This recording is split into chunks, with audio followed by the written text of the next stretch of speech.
Bonsoir et merci d'être avec nous pour ce premier face-à-face du deuxième tour des élections législatives.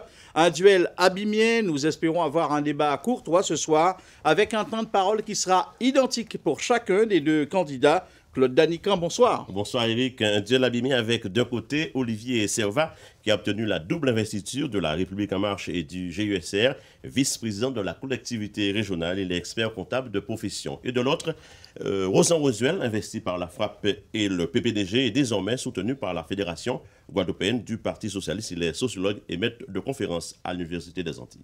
Pour ce face-à-face, nous allons aborder des thèmes liés bien sûr à la fonction du député, l'habilitation législative pour les Outre-mer, la moralisation de la vie publique, la loi travail et la réforme de l'école. Messieurs, bonsoir. Vous avez tous les deux appelé au rassemblement autour de votre candidature.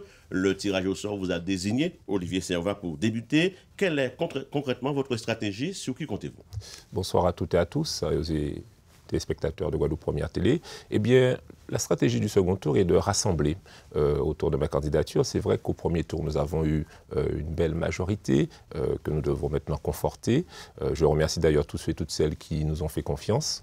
Je pense à tous ceux et toutes celles qui n'ont pas voté pour nous et qui ont voté pour d'autres candidats. Eh bien, je les encourage à pouvoir nous faire confiance pour ce deuxième tour. Et tous ceux et toutes celles qui ne se sont pas déplacés, sûrement désarçonnés par trop de candidatures, eh bien, je les invite à s'intéresser à notre projet. Quel est-il? C'est tout d'abord un projet écologiste. Parce que le mouvement que je préside depuis 7 ans, Ecosabim, le mouvement le plus puissant aujourd'hui, est un mouvement dans son ADN écologiste. Nous avons réalisé d'énormes actions, notamment avec le Dr Henri Joseph, pour pouvoir promouvoir l'autosuffisance alimentaire, l'autosuffisance énergétique et défendre des territoires propres et tranquilles de toute pollution. Ensuite, je voudrais saluer le courage de mes adversaires d'hier aujourd'hui qui sont mes alliés, M.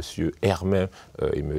Lorquin, de Mornal Loïc des Abîmes, qui appellent à me soutenir pour le second tour. C'est vrai qu'aujourd'hui, ça veut dire que nous avons une belle dynamique autour de cette deuxième étape et je considère qu'il y a d'autres candidats qui vont bientôt se rapprocher de nous parce que nous pensons proposer le meilleur projet. Même question pour vous, M. Rosuel, sur qui comptez-vous? Écoutez, je voudrais tout d'abord remercier l'ensemble des électeurs, des électrices qui m'ont apporté leur suffrage au premier tour. Je rappelle que je n'étais pas le favori de cette élection législative. Aujourd'hui, je me retrouve avec satisfaction au second tour et donc face à Olivier Servat. Je voudrais vous dire simplement que moi, je compte avant tout sur les électeurs. Sur les électeurs qui ont été manipulés, j'allais dire au premier tour, avec ce sondage bidon qui a été réalisé où mon adversaire, Olivier Servat, a manipulé avec tristesse, puisqu'il a confondu la notoriété en faisant un communiqué en disant qu'il avait été dans les intentions de vote à plus de 52%, alors qu'il s'agissait simplement de la notoriété. Et donc je crois que les électeurs ont compris maintenant que les intentions de vote, il ne faut pas les confondre avec la notoriété. Et aujourd'hui, nous sommes tous à zéro. Et donc je compte mobiliser l'ensemble de mes électeurs, mais aussi aller chercher toutes celles et ceux qui sont abstenus et qui demain, je peux vous dire, me donneront une belle victoire samedi prochain. Monsieur Servat, bon, vous avez manipulé visiblement. Bon, disons que la notoriété est à 51%, finalement nous finissons au premier tour à 43%. C'est vrai qu'il y avait une petite marge d'erreur. Alors nous allons aborder maintenant le thème notamment de l'habilitation législative. C'est un thème qu'on en a beaucoup parlé au cours du premier tour, notamment pour certains candidats. Aujourd'hui, comment appréhendez-vous cette habilitation? Sur quelles propositions allez-vous vous appuyer? Alors oui, c'est vrai que c'est important. On connaît bien le président Emmanuel Macron, d'ailleurs m'encourage régulièrement et me dit qu'il compte sur nous pour lui donner une vraie majorité de travail au niveau de l'Assemblée nationale. Et le président Macron est tout disposé à nous entendre sur des problématiques importantes. Par exemple, sur les économies d'énergie et les énergies propres. On doit pouvoir prendre notre bâton de pèlerin et dire que la défiscalisation sur l'éolien, sur le solaire, sur le photovoltaïque doit être réhabilitée parce que le président Sarkozy, en son temps, avait cassé cela alors que nous avions une très belle dynamique. Nous disposons de potentialités énormes pour, à l'horizon 15 ans, très rapidement devenir autonome énergétiquement. Donc, il faudra se poser cette question-là sur les énergies renouvelables. Concernant, finalement, les institutions. Aujourd'hui, une région monodépartementale, il faut se poser la question. La pratique et l'exercice des responsabilités nous démontrent que sur un petit territoire, avec la loi Notré qui a mis en avant la région en tant que chef de file du développement, notamment économique, et là, j'aimerais signaler le bilan très positif que j'ai déjà en tant que président de la commission de développement économique, puisque le chômage a baissé de 3% en 2016. C'est pas moins de 1700 familles, soit 10 000 personnes qui ont retrouvé un emploi grâce aussi à l'action de la région qui est chef de file du développement économique. Donc nous devons, sur les institutions et sur les énergies renouvelables, prendre nos responsabilités. Le président Macron est tout disposé à m'écouter sur cela. On l'a vu aujourd'hui, nous avons des compétences d'habitation dans le domaine des énergies renouvelables, également de la formation. Il faut peut-être aller plus loin. Ça pose problème au niveau des échanges commerciaux, mais également, par exemple, pour nos pêcheurs, des professionnels qui ont du mal à fonctionner, à travailler. Mais bien sûr, je crois que la Constitution, l'article 73 de la Constitution permet précisément que les collectivités régionales, en tout cas, que la région puisse demander des habilitations dans des domaines assez précis. Monsieur le président de Victorien Lurel, il a obtenu l'habilitation sur tout ce qui était réglementation thermique. Aujourd'hui, forcément, il faut aller plus loin. Je pense que nous devons pouvoir obtenir l'habilitation en matière de formation au niveau de la formation. Ensuite, au niveau de la protection de l'environnement, c'est un sujet important. Mais nous pouvons aller encore plus loin. Vous savez que j'ai rencontré plusieurs pêcheurs qui m'ont fait part de leur souffrance. Et par exemple, on sait qu'aujourd'hui, que les pêcheurs n'ont pas accès au financement européen lorsqu'ils veulent renouveler, par exemple, leur bateau. Donc là aussi, nous devons pouvoir agir. Donc sur un certain nombre de domaines, également les minima sociaux, sur un certain nombre de domaines, je pense que nous pouvons aller encore plus loin. C'est une compétence supra, je dirais, nationale. Absolument. Il faut peut-être, avec les eurodéputés de la Commission européenne, agir là aussi. Oui, je vais préciser un petit peu à M. Rosel comment ça se passe, puisque bon, c'est ma responsabilité à la région, notamment pour la pêche. En fait, les pêcheurs ont potentiellement accès au financement européen, mais il y a un vrai souci. C'est que l'ancien ministre, notamment socialiste, n'avait pas fait le travail pour pouvoir défendre une problématique concernant les moteurs. Parce qu'en réalité, on a accordé des financements aux pêcheurs en fonction de la tonne ou le kilo de poisson pêché, mais pour l'instant, ils n'ont pas de financement pour les moteurs. Nous avons pris le dossier à bras-le-corps à la région. J'ai rencontré les pêcheurs de l'Oricisque, notamment les pêcheurs de Capesterre, les pêcheurs aussi de Capesterre de Bello, et nous avons convenu que nous, régions, nous allons par le biais des associations de pêcheurs trouver les voies et moyens pour leur permettre de financer leur matériel de pêche, parce qu'il faut d'abord aller pêcher pour pouvoir toucher les financements européens. Voilà le nœud du problème. Donc, il faudra travailler à deux niveaux. Au niveau régional, nous y sommes, c'est quasiment réglé. Et effectivement, vous avez raison, au niveau européen, il faudra que le député travaillant, allant en France, sérieux, responsable, puisse pouvoir défendre cet aspect-là en expliquant à l'Union européenne, et je vous signale qu'il y a une semaine, il y a une évolution de l'Union européenne sur ce point-là, pour pouvoir dire qu'ils reconnaissent le droit à ce qu'on puisse s'intéresser aussi à la motorisation des pêcheurs. Non, mais ce que vous oubliez de dire, c'est qu'il y a une différence entre les pêcheurs qui se trouvent en Outre-mer et les pêcheurs au niveau national. Les pêcheurs au niveau national sont considérés comme des pêcheurs industriels et nous sommes considérés comme des artisans. Et donc il y a une vraie différence. Aujourd'hui, les pêcheurs antillais, guadeloupéens, n'ont pas accès au financement européen. Ça, c'est la première chose. La deuxième chose, il y a une commission, il y a une proposition d'une commission qui dit aujourd'hui, nous pouvons aller plus loin. Et donc, c'est cette proposition-là que nous devons soutenir, à savoir que le député, en tout cas le futur parlementaire, doit pouvoir intervenir auprès du gouvernement, et moi je compte le faire puisque je veux faire partie de cette majorité au niveau d'Emmanuel Macron, intervenir pour que demain le gouvernement puisse, j'allais dire, nous donner les moyens d'accéder à ces financements européens. Et j'ai rentré également l'ensemble des pêcheurs, y compris de Capesterre de Marie-Granate, qui m'ont fait part de leur souffrance. Et donc moi je compte, j'allais dire, faire en sorte pour que ces pêcheurs-là aient satisfaction. Vous n'êtes pas à jour, les derniers textes qui sont sortis de l'Union européenne la semaine dernière reconnaissent les spécificités concernant les pêcheurs d'outre-mer, la pêche notamment au casier, et elle permet justement de s'intéresser aux motorisations. Par contre, il faudra que des députés sérieux, crédibles, et qui ne soient pas sous tutelle de quelques droites, puissent aller défendre ce dossier-là réellement. Mais je pense que s'il y a quelqu'un entre nous qui soit nommé sous tutelle, c'est bien vous. Moi, je ne veux pas être un député qui sera à la merci du gouvernement. Moi, je serai un député qui sera ouvert aux réformes, du poing sur la table. Ouvert aux réformes, ouvert au changement, parce que la France a besoin de changements, de réformes profondes, mais aussi vigilant. Vous serez, si vous êtes élu, un un député béni oui, à savoir celui qui dira oui à tout parce que le gouvernement va dire oui à tout. Moi, je vais faire entendre la voix de la Guadeloupe. Et cette voix-là, elle n'a pas de prix, elle n'est pas négociable. Et lorsqu'on parle de la Guadeloupe, moi, je ne veux pas négocier avec le gouvernement français, je veux taper sur la table pour que les Français, pour que le gouvernement entende cette voix de la Guadeloupe. Taper sur la table, c'est se faire mal à la main. Non, vous faites crédible. Vous savez, pour pouvoir faire passer des dossiers aujourd'hui au niveau ministériel, il faut déjà avoir l'oreille et le crédit du président de la République. Ça, c'est fait. Il faut avoir les moyens d'agir au niveau local. Ça, c'est la région. Et puis, il faut surtout avoir un plan cohérent. Aujourd'hui, il nous faut un groupe parlementaire à l'Assemblée nationale. Aujourd'hui même, je suis en train de travailler avec les candidats qui en sont en passe d'être élus à La Réunion et en Martinique. Et nous sommes en train d'avancer sur l'idée qu'il faille un groupe parlementaire à l'Assemblée nationale. Parce que le président Macron, que nous soutiendrons dans ses réformes, c'est important fidèlement pour réformer la France. Concernant l'outre-mer, effectivement, il faudra qu'on le regarde dans ses beaux yeux bleus et il nous regardera dans nos beaux yeux blancs, bruns, pour qu'il se dise que le compte n'y est pas pour la Guadeloupe, le compte n'y est pas pour l'outre-mer. Depuis 10 ans, le budget de l'outre-mer est à 2 milliards d'euros, ça n'est pas suffisant. Et vous savez comment on va faire avancer les choses? C'est pas en tapant du poing sur la table. Non, c'est de la concertation, de la négociation et surtout un poids politique avec ce groupe parlementaire de 27 députés. Alors, vous êtes un petit peu en retard sur votre parole, M. Rosuel.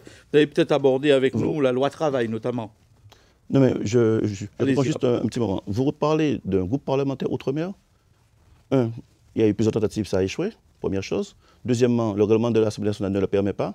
Et troisièmement, vous êtes en contradiction avec vous-même puisque vous êtes membre d'un groupe qui s'appelle La République en marche. Comment vous pourriez être membre de deux groupes? L'Assemblée nationale l'interdit également. Donc il ne faut pas raconter n'importe quoi à la population. Il faut être clair là-dessus. Je vais vous expliquer donc.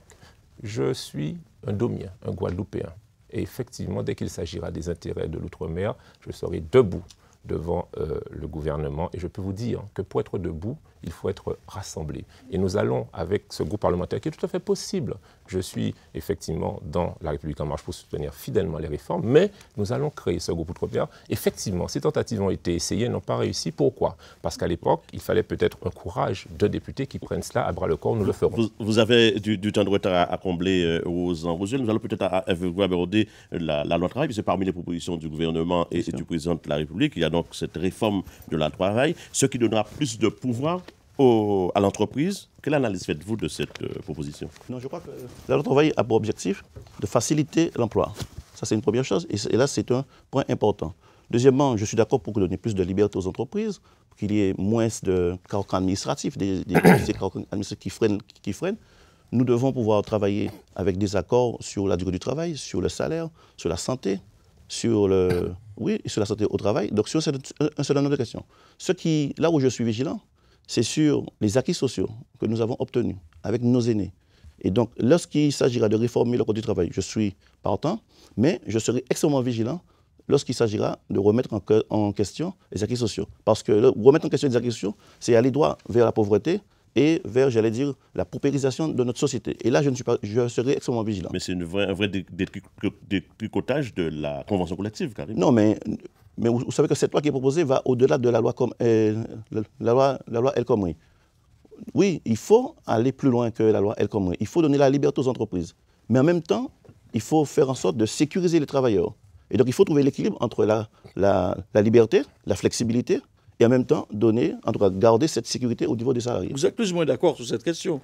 Alors, la vraie question, c'est de se dire, est-ce qu'on a tout essayé pour lutter contre le chômage en France et singulièrement en Guadeloupe? Là, on parle de chiffres, mais il y a des hommes derrière. 70 000 hommes et femmes guadeloupéens sont au chômage. 60% de nos jeunes sont au chômage. C'est insurrectionnel. A-t-on tout essayé pour régler la question? J'ai tendance à dire non. Regardons les chiffres au niveau, par exemple, de l'Allemagne. 4,5% de chômage, quasiment le plein emploi. Regardez les chiffres au niveau de la Grande-Bretagne. 5,5% de chômage, quasiment le plein emploi. Les pays nordiques, 5,5%. En France, 13%. Ici, en Guadeloupe, 30%. Il y a un vrai problème. Donc, on ne peut pas faire l'autruche, on ne peut pas dire que tout a été essayé, qu'on ne peut rien faire, et que changer 3 ou 4 articles, c'est détricoter tout le code du travail. Il faut, courageusement, et on soutiendra le président Macron sur cette affaire-là, dire qu'on doit fluidifier les entrées et sorties du marché du travail. Pourquoi? Je suis chef d'entreprise, j'emploie 11 salariés. Je ne me lève pas le matin en me disant je vais pressuriser les salariés, je vais les stresser, je vais les licencier. Je me dis je veux qu'ils soient bien, je veux qu'on gagne des marchés et qu'ils soient épanouis. Eh bien, si on fluidifie à l'entrée et à la sortie, on va pouvoir diminuer le chômage. Je voudrais qu'on intervienne, il nous reste à peu près 5 minutes d'émission, sur la moralisation de la vie publique et la loi en préparation notamment par François Bayrou. Quel est votre sentiment là-dessus? Vous êtes Je pense qu'il s'agit là d'une belle avancée. Il faut bien sûr interdire les emplois familiaux. Il faut bien sûr... Emmanuel Macron a parlé de supprimer la réserve parlementaire, là aussi je suis d'accord, mais je pense qu'il faut aller plus loin. Il faut aller plus loin parce qu'il faut aussi interdire aux anciens chefs d'État de siéger au Conseil constitutionnel.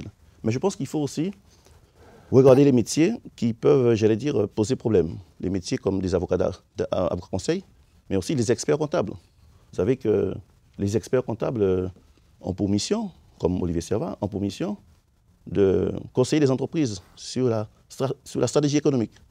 Et moi, ce que je veux dire à Olivier Servat, comme disait l'autre, droit dans les yeux et les yeux dans les yeux. Vous êtes expert comptable. Vous conseillez les entreprises en matière de stratégie économique. Donc, vous les aidez à obtenir des subventions. Avez-vous déjà aidé une entreprise à obtenir une subvention du conseil régional dont vous-même, vous êtes l'expert comptable? Parce que si c'est le cas, ça porte un nom. D'accord? Et donc, nous sommes dans une situation, au moment où on est dans les soupçons, je pense que vous auriez gagné à ne pas être le président de la commission économique pour laisser quelqu'un d'autre le faire et que vous soyez sur un autre domaine. Mais vous conseillez les entreprises et que certainement, vous avez déjà, j'allais dire, favorisé un certain nombre d'entreprises que vous-même, vous conseillez en matière de stratégie économique en tant qu'expert comptable. Et donc, je crois que les experts comptables devraient aussi figurer avec les avocats conseils. Dans un débat législatif. Voilà. Bon, alors voilà, on voit la méconnaissance de M. Roduel de la loi. Je vais vous expliquer de nouvelle fois la loi. Vous savez, depuis 10 ans, cette question a été réglée. Vous avez cité les experts comptables, vous avez cité les avocats, les huissiers et les notaires. Et il y a une loi sur le risque de non-conflit d'intérêts. Vous savez, lorsque j'ai été élu vice-président de région, j'ai déclaré à la Commission nationale des risques de conflit d'intérêts l'ensemble de mes clients, les 400 clients et quelques que j'ai. Et pour donc aucun de ces clients, lorsqu'il s'agit de traiter des affaires régionales, je ne suis ni au débat, ni au vote. Alors, vos insinuations... Mais vous présidez la commission économique. Alors, je vous explique de nouveau. Lorsqu'il s'agit de la commission économique où je suis président, je sors des débats lorsqu'il s'agit des entreprises qui me concernent. Donc en réalité, là vous faites des insinuations mesquines et qui ne concernent pas du tout le champ du débat. Par contre, je vais vous répondre. Lorsque l'on veut moraliser la vie économique, et je suis tout à fait d'accord avec le président Macron, on commence par ne pas s'engager à prendre un attaché parlementaire pour pouvoir le mettre exclusivement à disposition de la frappe. Le parti abîmé, c'est complètement interdit et illégal. Donc commencez par ne pas raconter n'importe quoi au lieu de faire des insinuations basées sur calomnieuses, et je vous invite à vous arrêter là. Si vous voulez être parlementaire, il faut au moins connaître la loi. Vous savez que... Laquelle loi? Parlez de quelle loi? La loi sur la transparence financière. Alors on écoute, je vous écoute. Laissez-moi vous dire. La loi sur la transparence financière autorise, j'allais dire, un député, lorsqu'il est élu, à être attaché à un groupement politique. Mais on ne parle pas de la même chose. N'essayez pas de brouiller les téléspectateurs. Vous êtes dans la manipulation. Vous êtes dans la manipulation. Vous voulez prendre un attaché vous avez manipulé pour pouvoir le sondage, le mettre à disposition de la frappe. Vous continuez à manipuler mes propos. Alors non, mais vous avez manipulé n'importe quoi. Ne prenez pas les téléspectateurs pour ceux qui n'ont pas. Parlez de quoi? Vous avez manipulé le sondage. Vous voulez encore manipuler mes propos. Je vous répète la chose suivante. J'ai dit, et je maintiens ce que j'ai dit, que je vais aider la frappe. Non, c'est parce que vous avez dit, vous allez prendre un attaché et le mettre à la disposition de la frappe. Comment je vais aider la frappe? C'est interdit. Comment je vais aider la frappe et comment je vais aider le PPDG? Par le rattachement à un groupe politique. Ça n'a rien à voir, monsieur. Deuxièmement, pour ceux qui ne le sont pas. Deuxièmement, en utilisant mes indemnités comme je le souhaite. Ça n'a rien à voir. Et je peux vous dire qu'aujourd'hui, je verse une partie de mes indemnités au PPDG. Vous essayez d'embrouiller la population, c'est pas bien du tout. Vous êtes très décevant. Je le ferai également pour la frappe. Vous êtes un manipulateur. Et donc, si vous voulez... Vous mentez. Si vous voulez, je vous dis, vous êtes égoïste, puisque vous n'aidez personne, vous n'aidez que vous-même.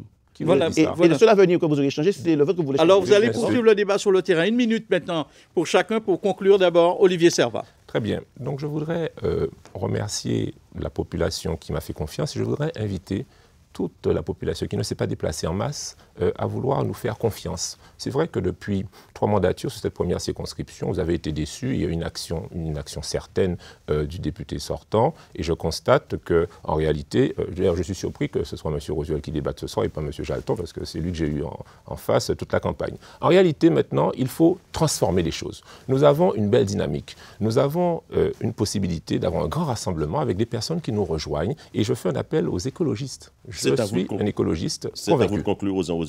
Je voudrais dire à la population que je compte vraiment sur elle pour se mobiliser lors de ce second tour des élections législatives.